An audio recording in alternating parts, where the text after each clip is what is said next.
Bienvenue chez les Haut-Parleurs, le réseau mondial de contributeurs vidéo qui s'exprime sur les grandes questions d'actualité.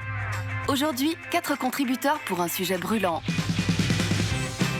Bonjour à tous, je m'appelle Alice et j'habite en Belgique. Salut, moi c'est Camille, je suis photographe à Athènes. Bonsoir à tous, je m'appelle Nesrine, j'ai 25 ans et je suis algérienne. Je suis en France depuis 3 ans et demi. Allô, moi c'est Sarah à Montréal, ici il fait moins 15 degrés. Alors que la Syrie est entrée dans sa 6e année de guerre, les civils continuent de fuir le pays, notamment vers l'Europe, direction la Belgique. Bonjour à tous, je m'appelle Alice et j'habite en Belgique. Ici justement on se trouve à Vilvoorde, une petite ville flamande qui se trouve juste à côté de Bruxelles. On a récemment beaucoup entendu parler de Molenbeek dans les médias, comme la base arrière du djihadisme en Europe. Mais à vrai dire, Vilvoorde, c'est la ville d'où seraient partis les premiers djihadistes belges vers la Syrie, et ça dès l'été 2012. Et en même temps, dans cette ville, on trouve aussi des gens qui ont fait le même trajet, mais dans le sens inverse. Dans un croisement presque absurde, des Syriens fuyant la guerre se sont réfugiés ici. J'en ai d'ailleurs rencontré un, il s'appelle Mohamed, il a 23 ans, et il a participé dès le départ à la rébellion. مشاركتي كمواطن وليس كسياسي. أنا كان عمري 18 سنة. نزلت على الشارع وشاركت مع الناس لأسباب كثيرة جدا. ما كانت غايتي هي ضد الحاكم اللي هو بشار الأسد، كانت غايتي مجرد التغيير في البلد. ولكن لما نزلنا على الشارع كنا عم نقول حرية، بدنا نتنفس كرامة. بلشوا صاروا يضربونا بالرصاص وبالقنابل. ومرة من الأيام وبعدها لما نزلنا على الثورة على الشوارع تم اعتقالي 3 مرات، وكل مرة كان يزيد عنفواني لأني أرجع على الشارع وأقول بدي كرامتي وحريتي، لأني كانت التعامل في السجن كان تعامل إنسان مع حيوان وليس إنسان مع إنسان. Mohamed a donc fui la Syrie et il est arrivé ici en 2012, quelques mois à peine avant les premiers départs de djihadistes belges vers la Syrie. J'ai donc voulu savoir ce que Mohamed pensait de ces départs vers une guerre qui était pourtant si lointaine. أنا مو مع القتل، ولكن بشار الأسد 1.5 سنة وعم يذبحنا. ما في أي حدا عطانا اهتمام. فهيدا الشخص البسيط المواطن لما ترك أهله وبيته وبلده وراح لعنا لحتى يساعدنا وينصرنا، فأنا ما فيني إلا أحترمه، لأني أنا ما قدرت أدافع عن حالي، ما قدرت أضربه للشرطي، ما قدرت أضرب العنصر الأمن اللي نزل فيني قتل وأنا عيوني مغمضة وإيدي مكلبشة وفي ظهري. ولكن أنا ضد الناس اللي نزلت لحتى تقاتل بصفوف داعش الدولة الإسلامية في العراق والشام، لأن الدولة الإسلامية في العراق والشام اللي لازم نقول لهم داعش إنه عملة واحدة لبشار الأسد. يعني بشار الأسد وداعش نفس الشيء، ولكن كل شخص منهم لابس ثياب مختلفة، ولكن هن عملة واحدة، وجهين لعملة واحدة. Aujourd'hui à Vilvoorde, la situation a changé. Officiellement en tout cas, il n'y aurait plus eu aucun départ depuis plus d'1 an et demi.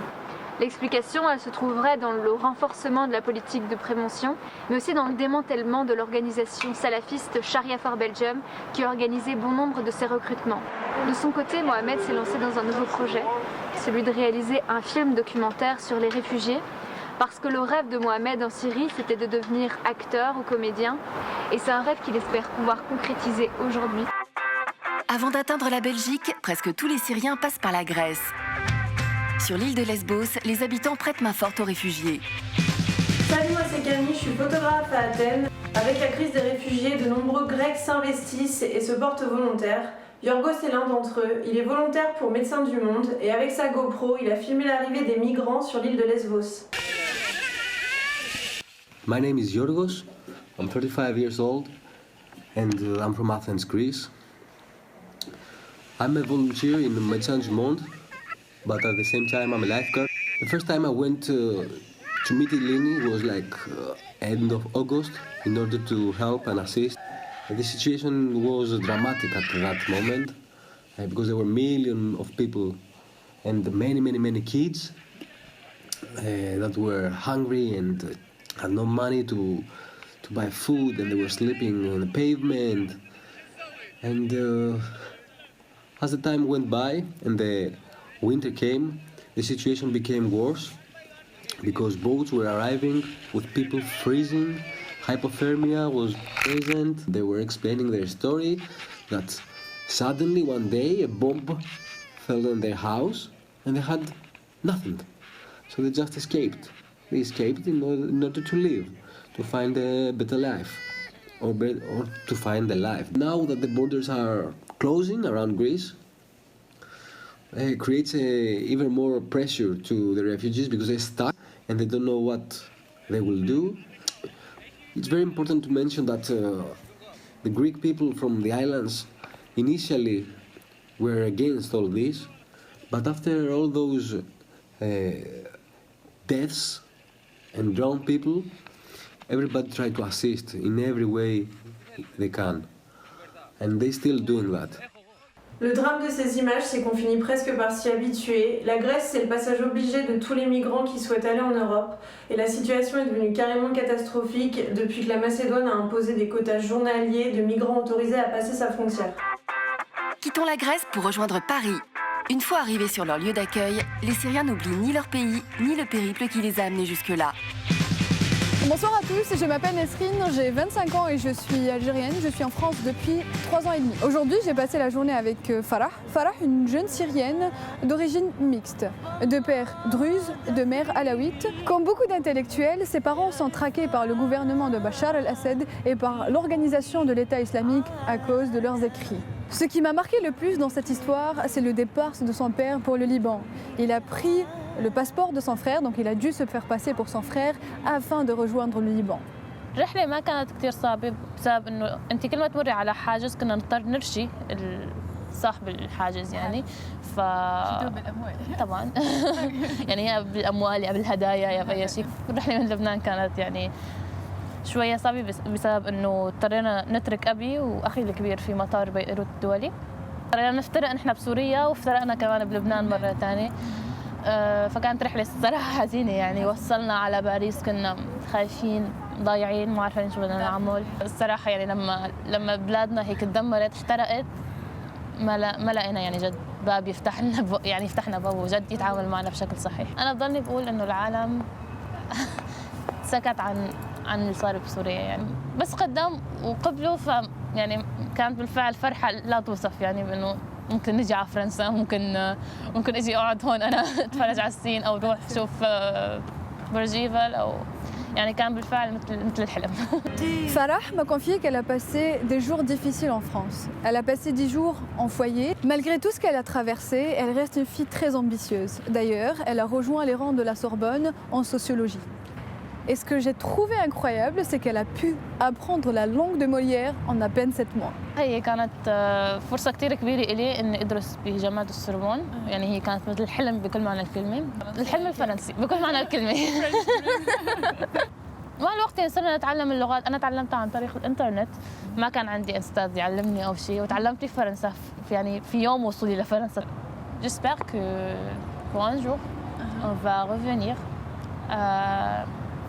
à notre ville, Damas. On va reconstruire cette ville merveilleuse. Vraiment, elle est magnifique.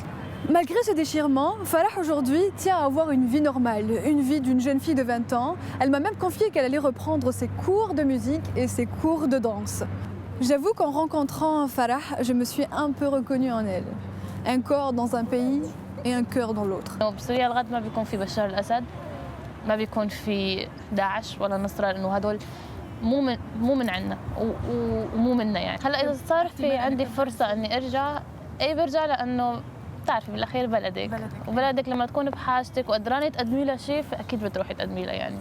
في حال كان عندي قدرة أروح ساعد فعلا أعمل شيء بسوريا أرجع أبني فيها ولو أحط حجر على حجر فأنا مستعدة لهذا.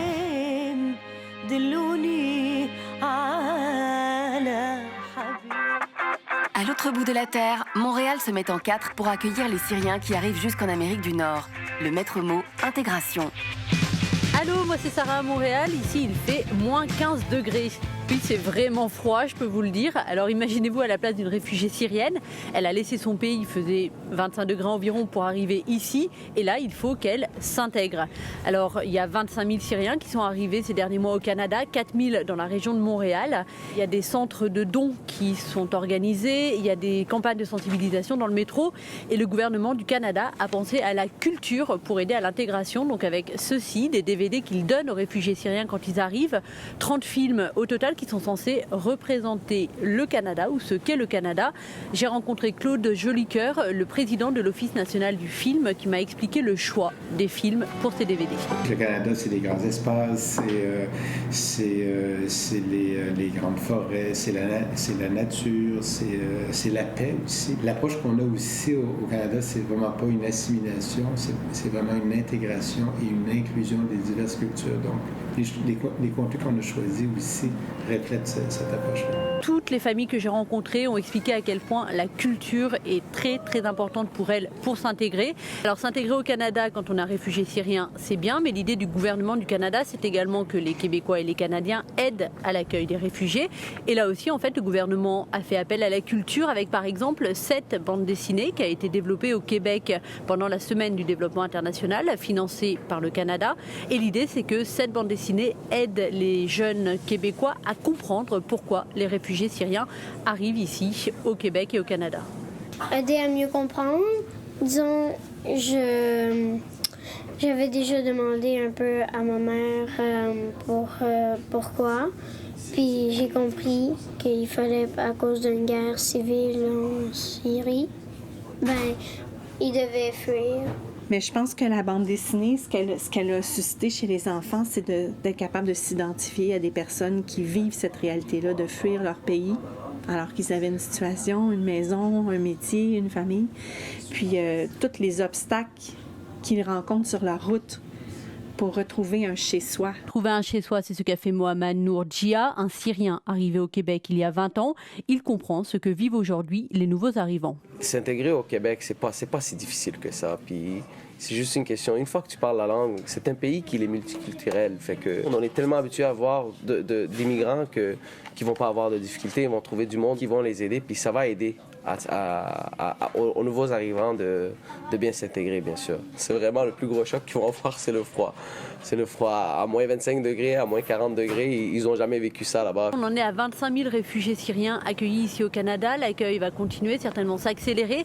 Et moi, durant mes quelques jours ici à Montréal, ce que j'ai pu voir, c'est que les enfants, qu'ils aient la même culture ou pas, qu'ils parlent la même langue ou pas, jouent ensemble dans la neige. Et ça, c'est juste la plus belle preuve d'intégration que j'ai vue ici. Les haut-parleurs, c'est tout pour aujourd'hui. Retrouvez d'autres contributeurs sur YouTube et sur le site de TV5 Monde.